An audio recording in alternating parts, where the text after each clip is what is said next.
Sweet. All right, Awesome. Jaffa. Recording in progress. By any means, we're ready. Cool. So firstly, thank you for everyone for turning up and for giving us a bit of your lockdown time. I know things are a bit crazy at the moment, and also timing right now is a bit challenging. As far as dinner times or as far as people coming home from school or finishing work and things like that. So yeah, firstly, very grateful for everyone for coming. Just a few introductions as far as what's going on.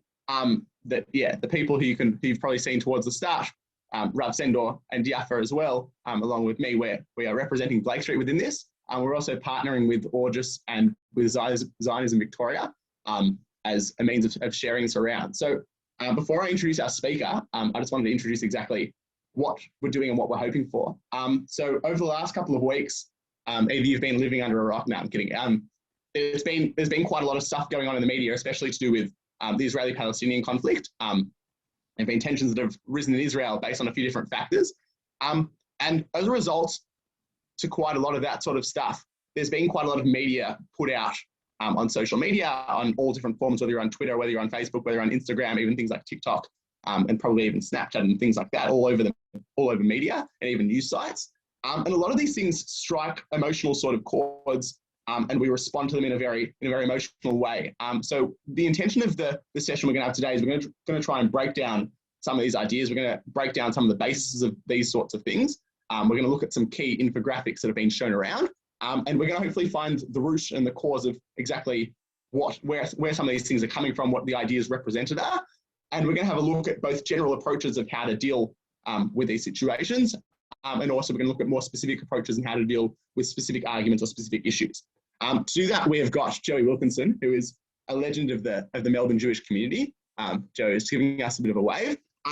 Joey has been amongst a bunch of different organisations. He's worked heavily with August, who, for those who don't know, is basically the Jewish university on campus group. So they really support Jewish universities, and a lot of the work they do is helping out Jews in this context when things are hectic on campus and supporting Jews. He's also currently working for Zionism Victoria, and he helps put on a lot of Zionist events, and he's to do with the media and communications of Zionism Victoria. So he's definitely an expert on the issue, or much more of an expert than I am on these issues, and he will guide us through. So the idea is that Joey will present for most of the session, and then there'll be an opportunity for some questions at the end. So if you've got questions, feel free to post it on the general chat.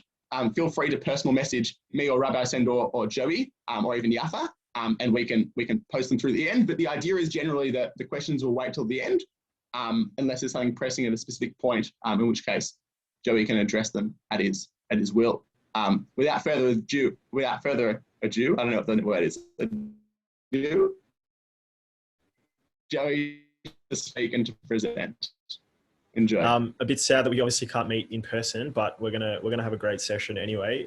Before we begin, what I thought we might do is, one of the big things that's going to happen is obviously we're going to go through a couple of the examples that we've seen online of I guess tropes, anti-Zionist, anti-Semitic, that we might see and how we might be able to deal with them.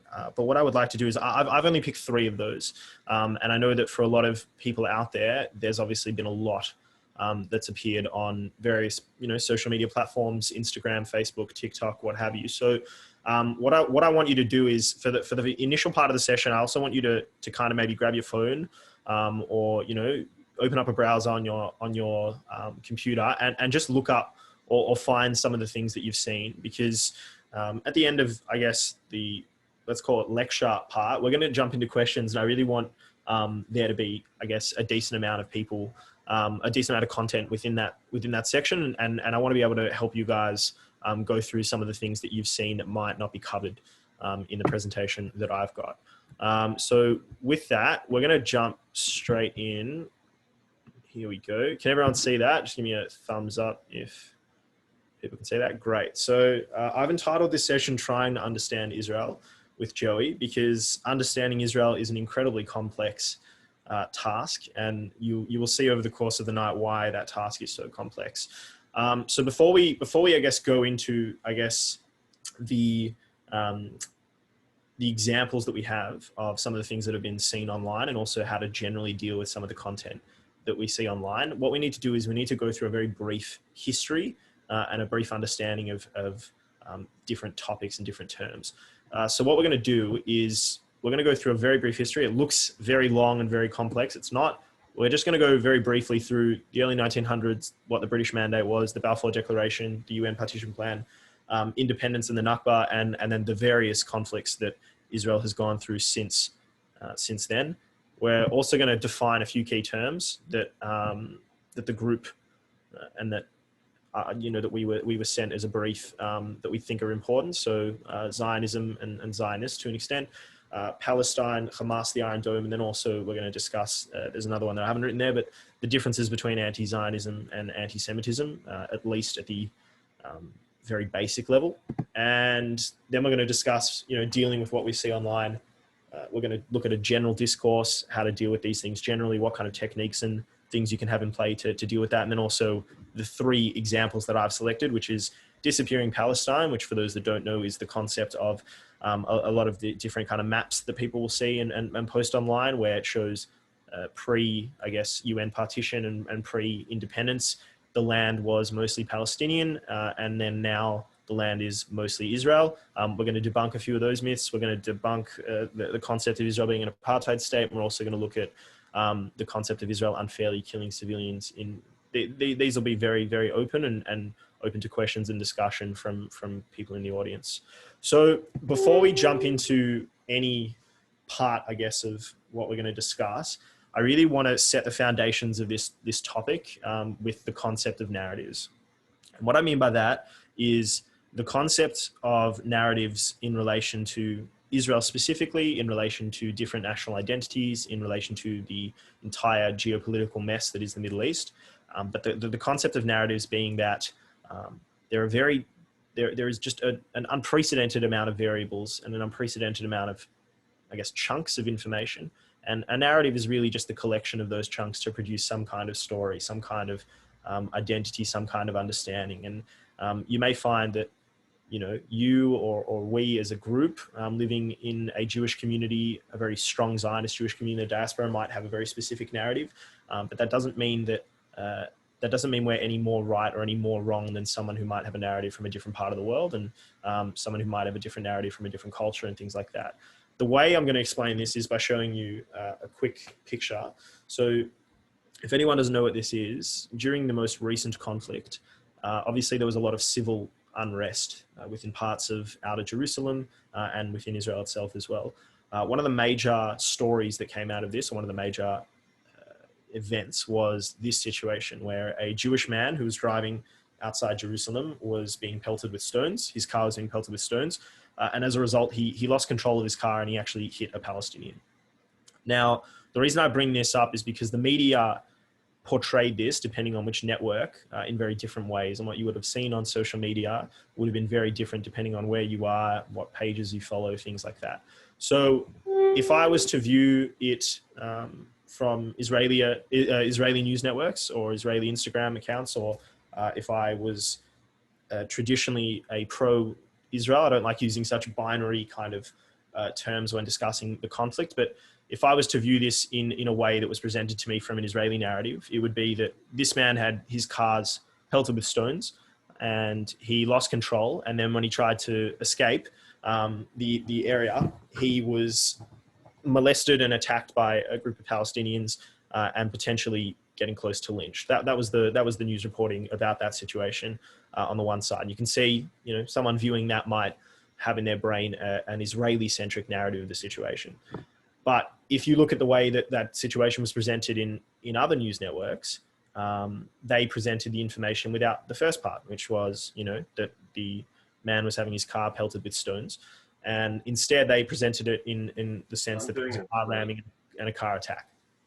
Now, again, if I viewed that situation where the narrative presented to me is one that is probably more closely aligned with a Palestinian narrative, I might come out of that situation with a more Palestinian, I guess, centric narrative myself. But the important thing to remember here is that this isn't just the case when you view things through one lens or view things through another lens. It actually exists when you view things in the entire context as well. And this is something I think is really, really important when we discuss or interpret things that happen in Israel. There are a multitude of different narratives that exist. Some potentially may be more legitimate than others, but it's irrelevant, because to the person that actually has that narrative, it's real enough for them that they'd be willing to advocate for it, and that advocacy can show itself in very different ways. So what I'm trying to show here is you could have someone viewing the entire context, and there still might be different narratives that come out of that. And understanding and respecting that fact is really, really important when we assess what is happening in the Middle East and what is happening in Israel, especially over the last few months. So the last point I'll make before we begin is the concept of the truth is relative. So in the lead up to this session, like the 10 minutes before, Daniel Jaffa made a comment to the group that was on the page that the Hadid sisters on social media have a greater following than the entire Jewish population of the world, which is actually a really, really interesting thing to contemplate in your head, right? News is and information is completely accessible now. There is no way that anyone is switched off from information coming at them through social media, through general just web browsing, through watching TikTok, through doing whatever it is you do. There's really no way to switch off from information coming at you. The only problem is that in this very modern world where information is almost instantly accessible, it is also completely unregulated in many ways. We obviously have some regulations in certain industries, but for the most part, there are so many different narratives being presented out there. It's really difficult to figure out what is right and what is wrong. And like I said, truth is relative. So, it really depends on what your opinion is and the information and the upbringing that you've had and the context that you live in, the culture that you have, the period of time in the world that you live in. All of these things will contribute to whatever the truth that you see is. And again, understanding that fact and respecting that fact is really, really important when understanding how some of these narratives exist and why some of them are so prominent on social media. So we'll go into the first thing. So this is going to be me giving a very, very brief history of Israel as quickly as I can, because I think it's really important that we discuss that going through the session. So Israel in the early 1900s, or as it was called then, just the Ottoman Empire, it was a pretty religiously diverse place, that specific area. There were Christians, there were Muslims, there was a very small, at the time, Jewish population. This is where we first see a nationalist Palestinian identity start to develop. As the world starts to look at the concept of empires as being a bit outdated and more countries are starting to come through, we see that the Arabs living within the land of Israel and the West Bank and the Gaza Strip, that those individuals are starting to associate themselves with a more nationalist Palestinian identity more than just being, just general Arabs in the Ottoman Empire.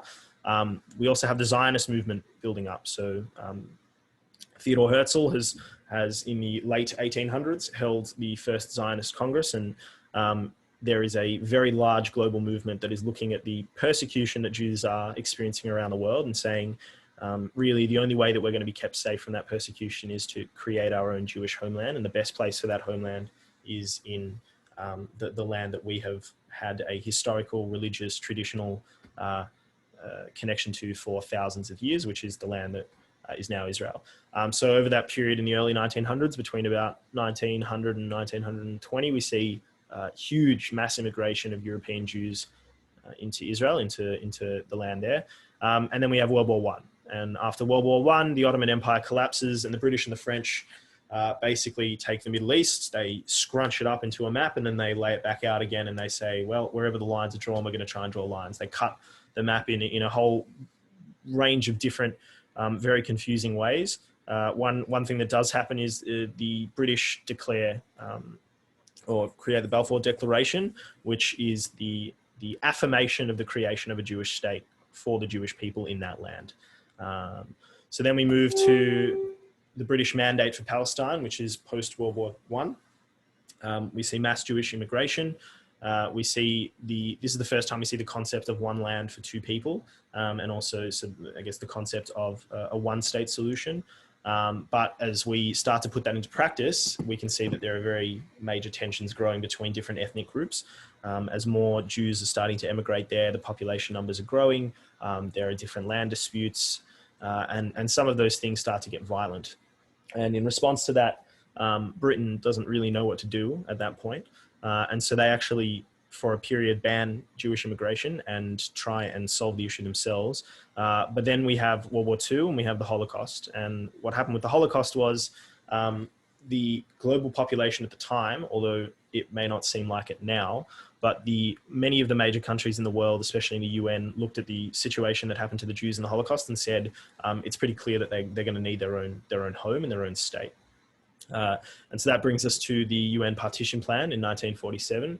My zoom's just over the map. So you can see there, you've got the blue areas, which is quite a lot of the Negev, the coastline around Tel Aviv, and areas in the north.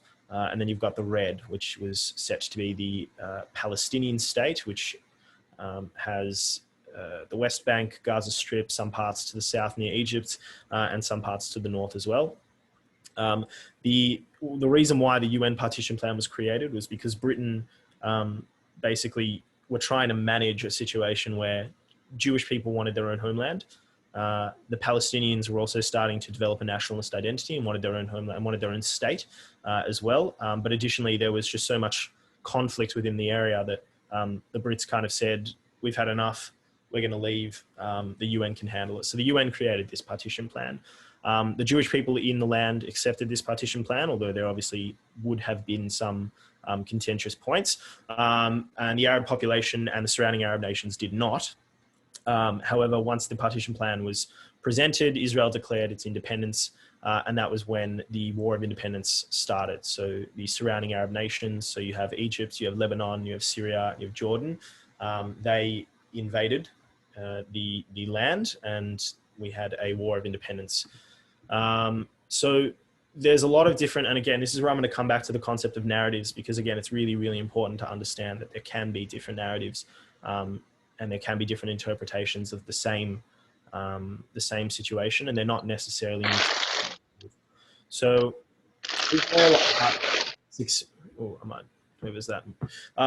Israel are, for better use of a term, successful in this conflict, and they secure lands that weren't originally part of the partition plan. The lands that they secure are essentially all of the lands other than what we now see as the Gaza Strip and the West Bank, which is controlled by Jordan, as well as East Jerusalem, which after 1967 was controlled by Israel, but at that point was not. For the Palestinians, they see a very different narrative in this situation. They refer to this conflict as the Nakba, and what they will tell you, or what a Palestinian person will tell you, is that the War of Independence happened, and when Israel was successful in securing land that wasn't originally meant to be Israel's part of the partition plan, there were some 600,000 to 700,000 Palestinians that were expelled from their land, and they became refugees under the control of countries that they at the time did not share a national identity with. So again, just understanding different kinds of narratives that exist within this space, and understanding them helps us create a better, I guess, understanding for ourselves. So moving there, so then we obviously have a very large group of conflicts and challenges that exist between the War of Independence and now, and what we've just seen in Israel. So we had the Six-Day War in 1967. In the Six-Day War, Israel takes East Jerusalem from Jordan, and reunifies Jerusalem between the East and the West. They also take quite a lot of land in the Sinai and land in the North. We have the Yom Kippur War, we have the First Lebanon War, we have the First Intifada, the Second Intifada, we have the withdrawal from Gaza in 2005, followed by elections in the Gaza Strip that elected Hamas in 2006, the Second Lebanon War, and then we've had rolling conflicts with the Gaza, or Hamas in the Gaza Strip from 2009 until now. I might just see. Jaffa, are there any questions? No, yeah, easy, cool. Nothing I've got yet. Okay, easy. So yeah, if you guys want to ask any questions, just send them into the chat. I'm not going to be able to see the chat at the moment just because I'm sharing my screen, but yeah, we'll go into it. So yeah, so moving from there, just like through that very brief historical kind of analysis of the region, I thought we'd jump into a few key terms as well that might help us better define or better interpret what we see online. So the first one is, what is Zionism? And the reason I've put those two symbols there is because Zionism, like many terms, and really like any term in politics, is interpretable based on, I guess, the time that you're looking at and the geographic area that you're looking at. So, Zionism is a very, very complex term even today.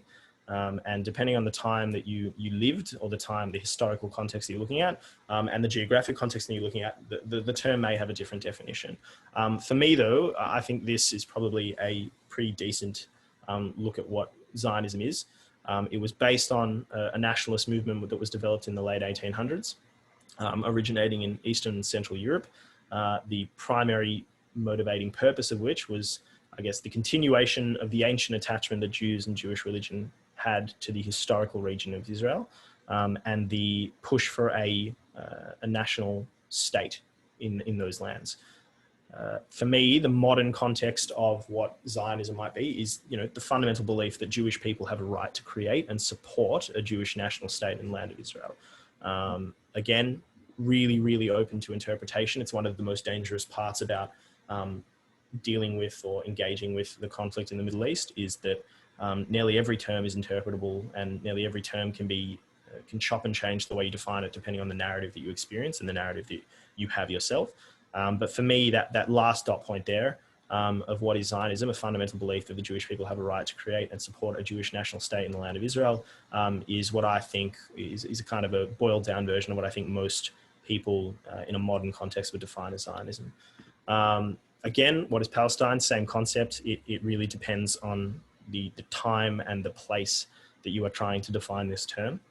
But right now, I think the most appropriate way to define it would be that Palestine or Palestinian is the national identity for the Arab population that lives in the land that now is Israel, Gaza, and the West Bank. The reason I include Israel in that is because even though Arabs that live in Israel are considered Arab Israelis, there are a lot of Arab Israelis who don't identify with Israel, and they rather identify with their historical Palestinian identity.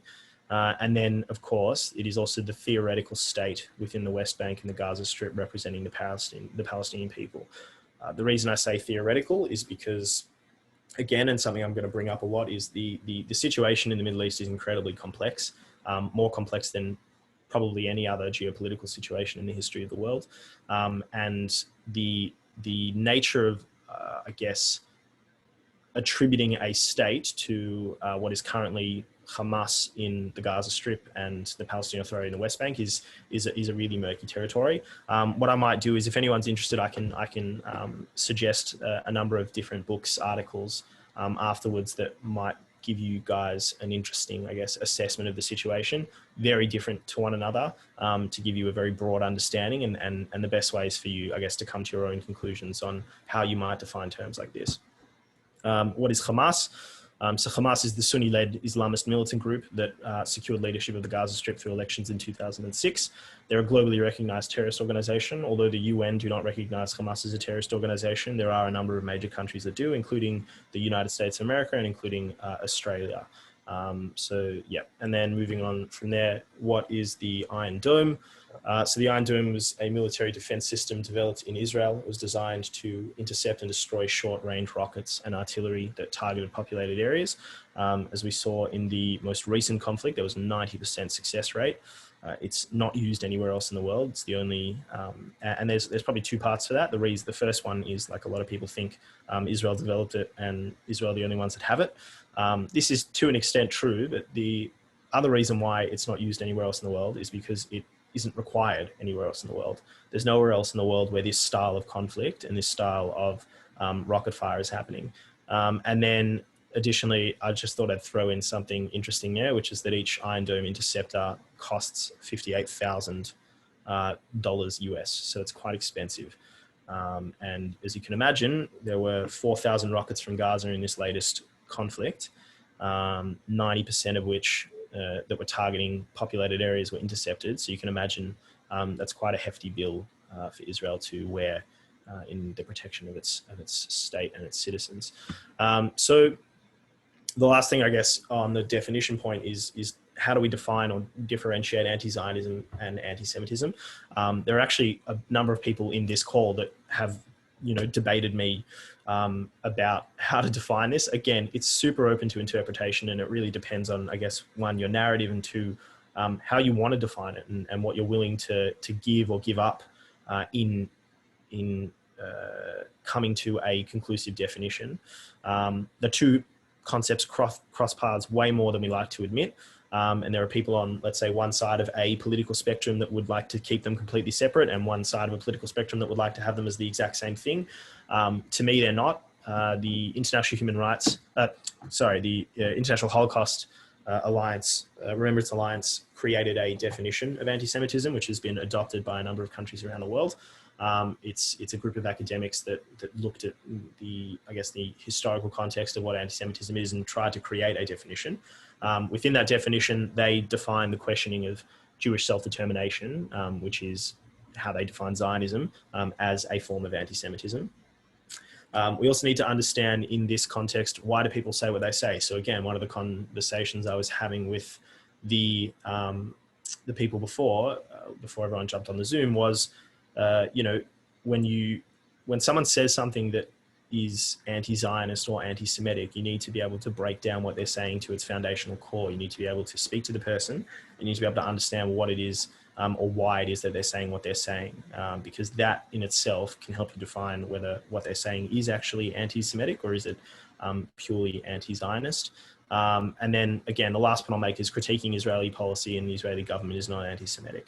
A point I will make which is on the narrative of that is anti-Zionism and anti-Semitism are the same. Again, really open to interpretation, which is why it's so difficult to come to a conclusive definition. But one might say that if Zionism is the simple right of Jewish people to self-determinate within the land of Israel and create a state for themselves within the land of Israel, then any questioning of that is actually anti-Semitic. Whereas on the other side, one might say, well, there is a method to the madness of wanting to create a state for the Jewish people in the land of Israel, but how that is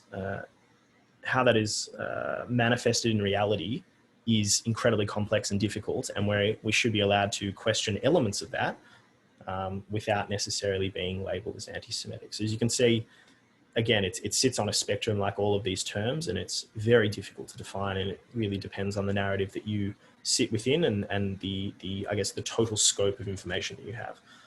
So that was a decent little half-hour spiel. So what we're going to jump into now is dealing with what we see online, which I guess is the main crux of tonight's topic. How do we deal with what we see online? How do we interpret it? How do we get a better understanding of it? What should we do when we see it? These are all questions that I know a lot of young people have.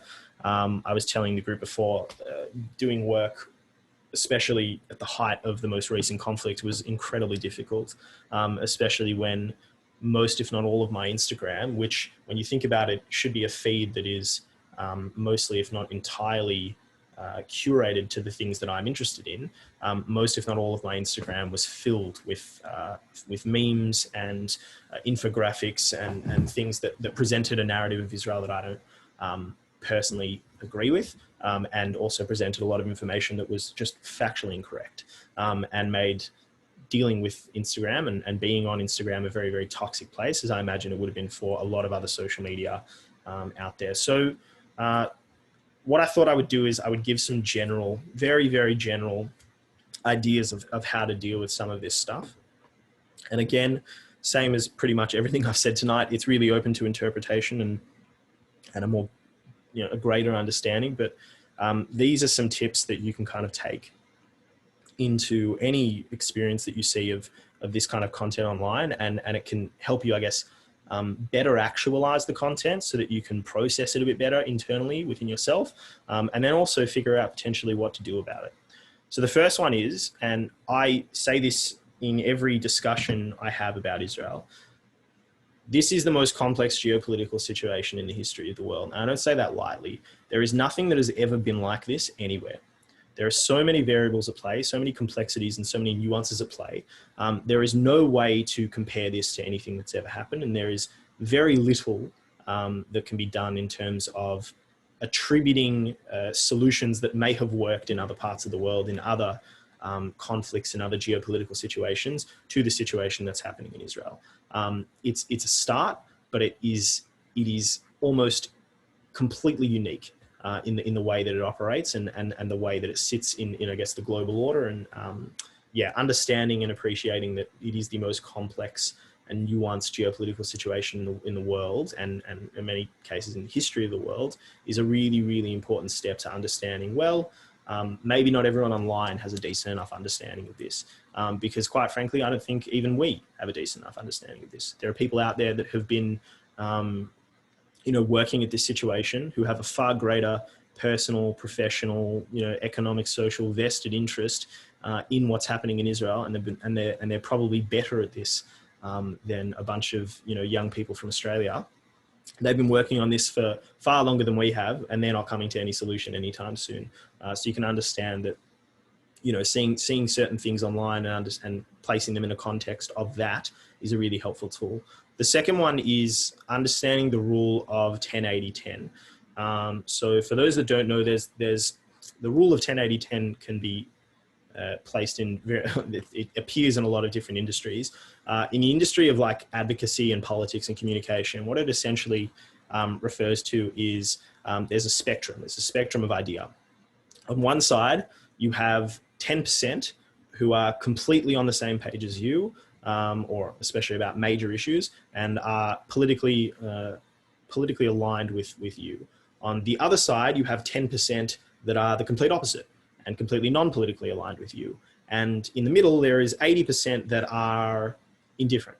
80% that are either apathetic to the situation that you're discussing or the specific political topic that you're discussing, are not educated enough to have an opinion that they themselves value. Whatever it is, there's a huge chunk in the middle that is completely or relatively switched off from the debate that is happening between those two sides. And the most difficult thing to understand, and the thing that is really important to understand, is that for probably most, if not all, of the debate and dialogue that happens on this issue, especially on social media, that dialogue is happening on the fringes. It is a dialogue that is happening between the 10% on one side and the 10% on the other side, and the 80% in the middle very rarely, if ever, gets involved. Now, why I say that is because you need to understand that within a context of politics, you're often told that the 10% on the other side cannot be changed. And I don't believe that to be true personally, but for the most part it is. That 10% on the other side is really, really, really difficult to bring around to your side, because again, the narratives are so separate and they're so ingrained that you're never going to be able to pull someone from one side of the 10% to the other side of the 10%. And the reason I say that is because if the debate is happening between the fringes, and the fringes are never going to change their viewpoint, it's a cyclical kind of situation where that dialogue is going to continue to happen, and nothing's ever going to break that cyclical dialogue. Understanding historical context is really important. That is one of the things that we're going to go into when we discuss the disappearing Palestine narrative. Understanding the historical context and why things happen the way they happen is really, really important. The thing that I would advise everyone in this call to do is to go and read as much as they can from as many viewpoints and as many perspectives they can about the history of the conflict. And the reason I say that is because it's not about validating or legitimizing a certain narrative over another. It is about giving yourself the most tools and understanding how those different narratives came to be, what those different narratives present in terms of information in relation to the conflict, and how those different narratives interact with each other, and where there are issues of contention, and also where there are issues of similarity. Understanding historical context is, in my opinion, one of the most important things that an individual can do when assessing, I guess, all the things that you see online, and also potentially having to advocate for Israel, or for the concept of Israel, or for Zionism in a hostile zeitgeist, if you will. And then understanding and respecting the different narratives. That's one that I've been on most of the night. You really need to understand that, you and I could read the exact same piece of information, watch the exact same video. We could be lectured to by the same academic. It doesn't matter, because in the end, the truth that we have is completely relative to us. And it might be completely different, even though we've experienced the same resources and the same primary and secondary sources. And so understanding how those narratives develop, and understanding that those different narratives exist, and that they're so poignant in people's identities, especially Palestinian and Israeli nationalist identity, especially in Jewish and Muslim identities, because those things exist, and because those narratives and those separate narratives exist, and they're not going away, understanding them really, really helps one interpret the information that's out there. And then the last one is just a general throwaway line, but it's, understand that Israel isn't perfect, but it doesn't make it indefensible. The reason why I wrote that is because there's a view towards the fact that, and something we'll discuss in one of the later parts when we look at different things that you see online, but there's a view that, there's the idea that we see Israel, or one side of the narratives is seeing Israel as perfect, and then the other side of the narrative sees Israel as completely imperfect. But there's a middle ground. There's a middle ground, as there would be with any nation or with any complex geopolitical situation. It's about figuring out the nuance. It's about figuring out the complexities yourselves, and using those as, I guess, the basis for interpreting the information that we see online. So with that, we'll move into, I guess, the first example. Can I pose a question? There was a question we received in response to, you've mentioned that UN definition of Hamas as not a terrorist organization. You also mentioned some of those other sites. How do we deal with people bring reputable sources, not reputable sources, but how they bring someone like the New York Times, or they bring the UN? How do we deal with some of the misinformation or things we might disagree with from those sorts of powerful organizations?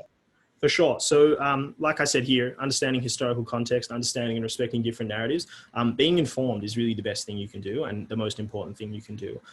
It'll sound like a very maybe abstract thought, but reading is really, really important. And reading as many different resources as you can is really, really important, because it gives you not just the information within those sources, it actually gives you the context and the understanding of how that source came to be, and the bias or the narrative, let's say, because I'll stick to that terminology, the narrative that source might have.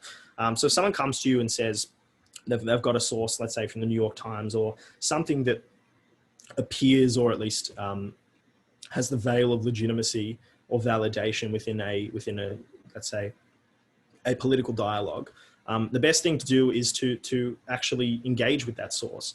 But I understand that in the space of, someone coming at you with a source, you can't necessarily do that there. So making sure that you have your own sources, and that you understand how to not invalidate, but raise legitimate questions of validity in different sources is really, really important. So one example, which is something I discussed with Josh Feldman the other day, but one example is the Human Rights Watch report that came out earlier this year. The Human Rights Watch report that looked at and defined Israel as having participated in an apartheid regime, right? And it's one of the ones we'll discuss a bit later on, but we may as well discuss it now.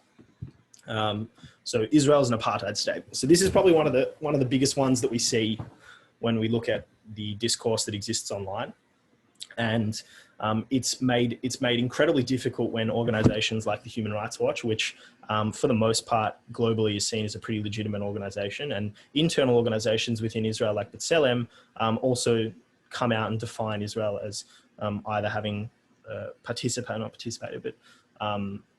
either having created legislation that is apartheid, or having defined the state as an apartheid state itself.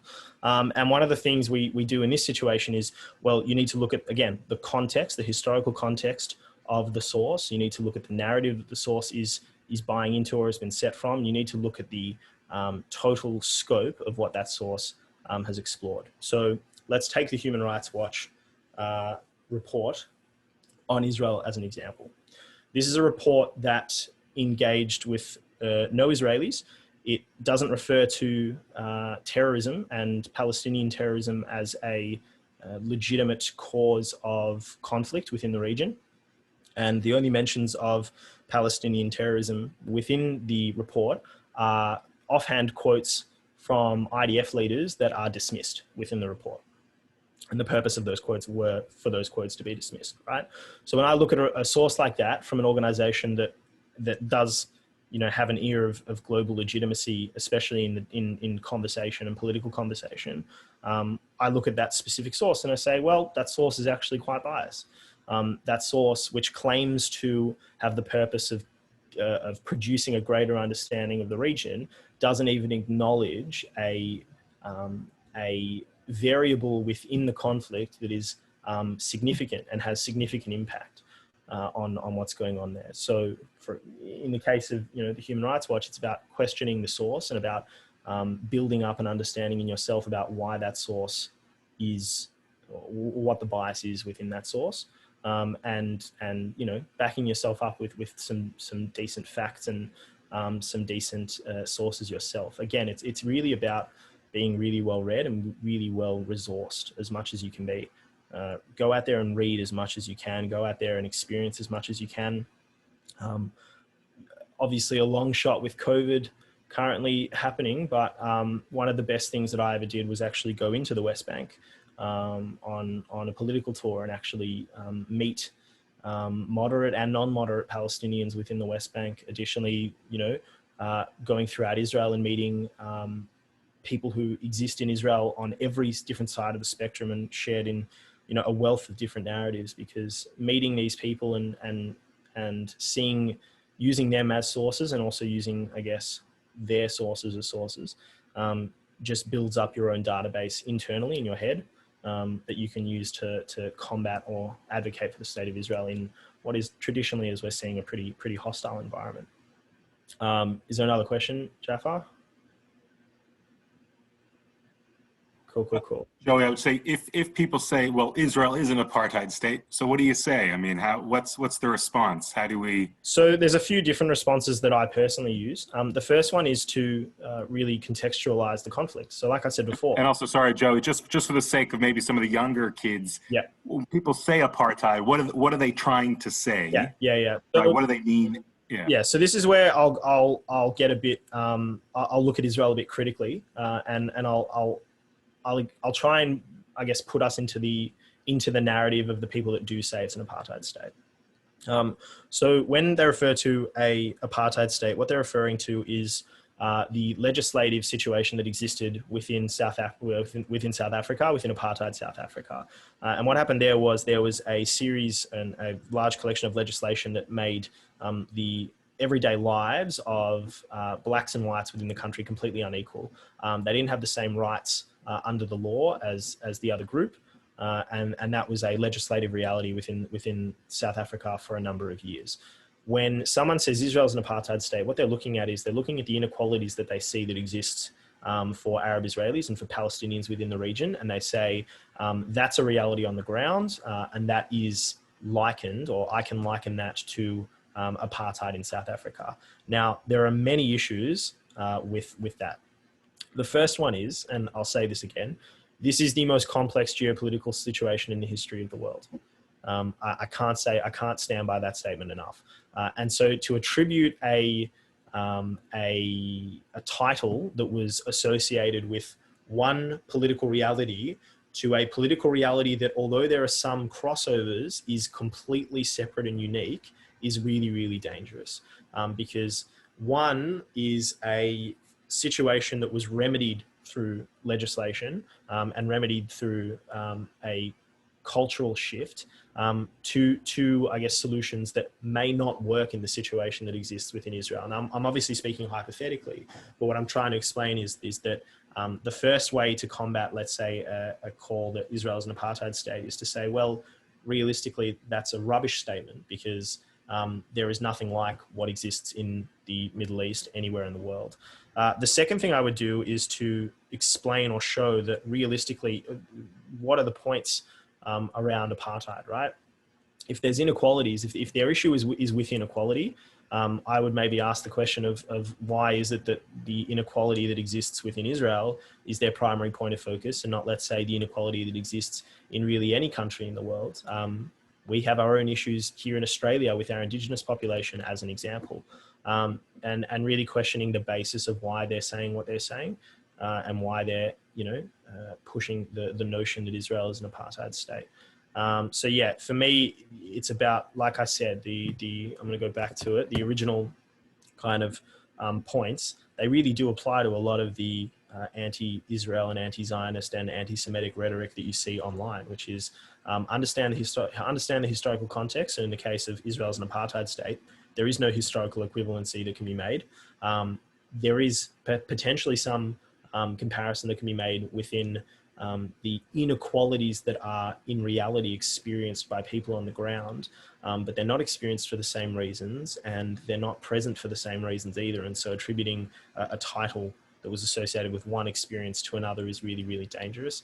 Understanding it's the most complex geopolitical situation in the world, understanding and respecting different narratives. So I can, even though I don't agree with it, and even though I know that what they're saying isn't factually correct, I can understand why someone might turn around and say Israel is an apartheid state, because they have viewed a very specific part of the geopolitical situation that exists there, and they've associated that with very specific geopolitical situations that existed in another place.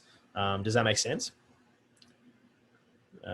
Yeah, I've got a few nods. So yeah, it's about understanding and respecting different narratives, understanding that there is a historical context within everything, and also understanding that it's a really, really complex situation. There's nothing like it anywhere in the world.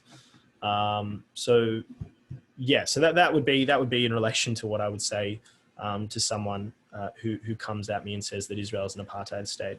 Additionally, I'll come back to the 10-80-10 rule.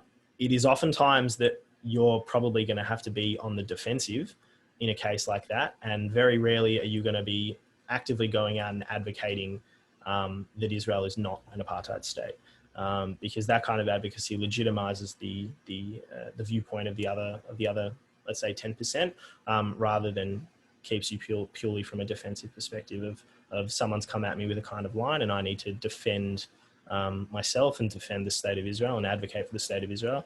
But it's probably not something that people go out and advocate for to the 80% about how Israel is not an apartheid state. Because like I said, that 80% is not really in that conversation. So disappearing Palestine is another one that has been seen online quite frequently. This idea that, in 1946, you can see the green is what is Palestine. And then after the UN Partition Plan, after the war and the 67 war, and then obviously later in 2012, the green is now what Palestine is. This is all about historical context and understanding historical context, right? If I showed you a map of the British Empire from, 100 years ago, and then showed you a map of the British Empire today, and showed that the British Empire was significantly smaller than what it was 100, 200 years ago, no one in their right mind would question why, because they understand the historical context that goes with that situation. They understand that, countries declared independence, that there have been wars and conflicts that have changed the nature of different borders, so on and so forth. There is a huge historical context there. And the same goes for a situation like this, the concept of disappearing Palestine, right? In 1946, that's actually completely untrue. The issue wasn't, the area wasn't Palestine at all. The area was the British mandate of Palestine. It was British controlled. And then the UN Partition Plan was a proposition. It was accepted by one side. It was not accepted by the other side. And again, when Israel declared independence, there was a conflict. And in that conflict, Israel secured land that wasn't originally part of that UN Partition Plan. In 67, there was another conflict in which Israel secured land. And then finally, you have what is in 2012, which is, again, that's a narrative. That's a very specific narrative. That would be, let's say, a Palestinian living in the area, looking at the areas that are purely controlled by the Palestinian Authority, And that ignores the security reality that exists in the area. It ignores the actual political reality that exists within the area. And so you can see that understanding historical context of why these maps look the way they do is really, really important. And it doesn't mean that the situation is a negative situation. It doesn't necessarily mean it's a positive situation, but it's important to understand these are the reasons why these maps look the way they look. And there are reasons why maps all over the world have changed for hundreds and hundreds of years. And we don't question them in those situations, but for some reason, when it comes to Israel, we question it. So this one's probably a really big one that people will have seen, especially in relation to the most recent conflict, which is that Israel unfairly kills civilians. It's a really difficult one for people to get their head around because the reality on the ground in Gaza is that it's an incredibly hopeless place to live, especially for the civilians that live there, most importantly for the civilians that live there. The situation, less so in the West Bank, but as much, let's say, as when you compare it to around the world, they are really, really, really bad places to live and to be and to live one's life. I wouldn't wish it on my worst enemies, and I would hope that, and hope every day that everyone who does and is forced to live there is able to escape that area, because it's a hopeless, hopeless place. But the reality on the ground that exists there, and again, understanding historical context, understanding different narratives, understanding what the reality actually is. The reality there is that there is a security challenge. There is a security challenge that exists when a terrorist organization like Hamas situates its most important infrastructure around civilian infrastructure. So rocket firing sites that are placed in schools and hospitals. We have a significant Hamas terrorist infrastructure within the Associated Press and Al Jazeera press building. Those are just two examples. And it creates an issue where no matter what you do, the unfortunate reality of the conflict is going to be collateral damage and civilian death. And so understanding, again, it's a really, really complex reality on the ground. There's nothing like this anywhere in the world. What you can say to someone who says that Israel unfairly kills civilians is you can turn around and you can hit them with a lot of the points that legitimizes Israel's action in that space that might not for other countries. So, for example, there is the decision to actually go and take a life, or to commit that strike, let's say, an airstrike that might blow up a building in the Gaza Strip and may or may not kill Palestinian civilians. That is a last choice decision that they've made. And there have been a myriad of different structures and processes that have been put in place, both by the IDF and by just general kind of, I would say, Jewish values that try to protect human life. And in the case of, let's say, the AP building, the Associated Press building, Israel will drop leaflets. They will drop a kinetic charge that will release a thud and usually create destruction on the top floor to warn people. They will send out text messages and social media blasts explaining what they're doing. And the whole purpose of that is to minimize civilian casualties. Again, this is a conflict, and I think people will often look at that and ignore that fact. This is a military war zone. It's a conflict. And people, unfortunately, and very sadly, do die as a result of those situations. But again, question, why does nobody care about what is happening with civilian deaths in other parts of the world? Syria, as an example, what was happening with civilian deaths in Iraq when ISIL was in power. These are a whole range of different questions that one needs to ask of the people that present this kind of information. Why are you choosing this specific example to focus on? And additionally, why do you not acknowledge or appreciate any of the unique variables that exist within the space that is the Gaza Strip? Moving from there, so those, I guess, were the three, and it's really difficult, obviously, to delve in deeply because, again, of how complex these situations are. What I thought might be good now is, if anyone wants to, I guess, like what Rabbi Sendor or Jaffa did just before, ask questions about maybe some of the things that you've seen, and we can work together to figure out. I might just stop my screen share really quickly. Here we go. We've got quite a few questions.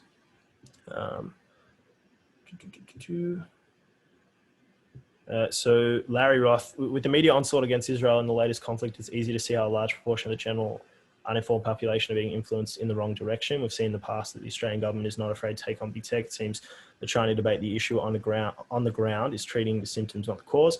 There should be an organised effort driven by the Jewish leadership organisations take up the issue with government to control the abuse of free press, to disseminate false information. Do we know if there's any coordinated effort that anyone is aware of? Yeah, so one of my jobs at Zionist Victoria is media relations. It's a very difficult thing to manage, but essentially the way the media works is very interesting, because media has become as much about presenting information as it has about presenting a sensationalist view, or a sensationalist, what's the word I'm looking for, spin on that information, so that it can be profitable and that it can sell. And oftentimes in the process of becoming sensationalist, it loses quite a lot of the nuance and a lot of the understanding and appreciation for complexity. In terms of a coordinated effort, I know that there are a number of organizations that work directly with news organizations to raise issues that they have with them or with their reporting. I also know that there are a number of organizations that actually send reporters and journalists to Israel and to the West Bank to actually deal with the situation and give them a first-hand experience on the ground of what it's like, of what the situation is like on the ground, and the reality for the various different narratives that exist there. I'm just reading through. I see we're running out of time. So what we might do is, all right, so I might do the last question from Gila there. How do you recommend dealing with anti-Semitism online? A lot of girls at my school post anti-Semitic things on social media that make me uncomfortable. And as the only Jew at my school, I'm not sure how to deal with it. Yeah, so this is probably the crux of why we're here. Dealing with anti-Semitism online is obviously a very difficult thing, especially because it's something so personal to us, and it's something that would drive a really, really emotional response. The thing I would say is this: for the most part, most people that post really vehement and vitriolic anti-Semitic content are probably a bit unconscious in their own anti-Semitism. And what I would say is being really upfront and honest with those people is a really good way of going about dealing with the situation. Meeting them face to face and saying, "Hey, this is who I am as a person, and this is what you wrote, and this is what you posted, and this is how it made me feel." Is it humanizes the situation for someone that probably hasn't had the situation humanized to them. Additionally, what I would say is understanding that for the most part, these people probably don't understand the full scope of the situation, and probably don't have a full understanding of the various narratives that exist, especially what your narrative is, and understanding what you as a person believe in and how that impacts you as a person. In terms of dealing with general anti-Semitism online and the things you see online, my view is always, if it incites violence, or if it moves to incite violence, that's a step too far, and that's when it needs to be taken to a higher level. So, report it to CSG, report it to police, whatever you think is necessary. But reasonably, if it's people posting about just general anti-Semitic tropes, and you think that they're on, let's say, that 10% on the other side that'll never agree with you, not ignore it, but it's a very difficult concept. Don't ignore it, but also don't let it affect you. Or try not to let it affect you. The reality of the world is that these people exist, and these viewpoints and these horrible narratives that are anti-Semitic exist. And understanding who and when, what to not kick up a fuss about, but when to advocate and when to raise your voice is a really, really important thing. We'll do one last question. There was one from Sarah. Yeah, so a friend at uni claimed that the Israeli government is committed to ethnic cleansing. I'm wondering how you would go about responding to that. So again, utilizing, I guess, some of the points that I raised before in terms of how to deal with just general, I guess, anti-Israel bias and anti-Zionism and anti-Semitism. Understand the historical context. place yourself in their narrative and understand where their narrative is coming from, especially the grounds for that narrative. Why are they thinking the way they're thinking? And then understand, appreciate that it's a very complex situation and that not everything you read is true.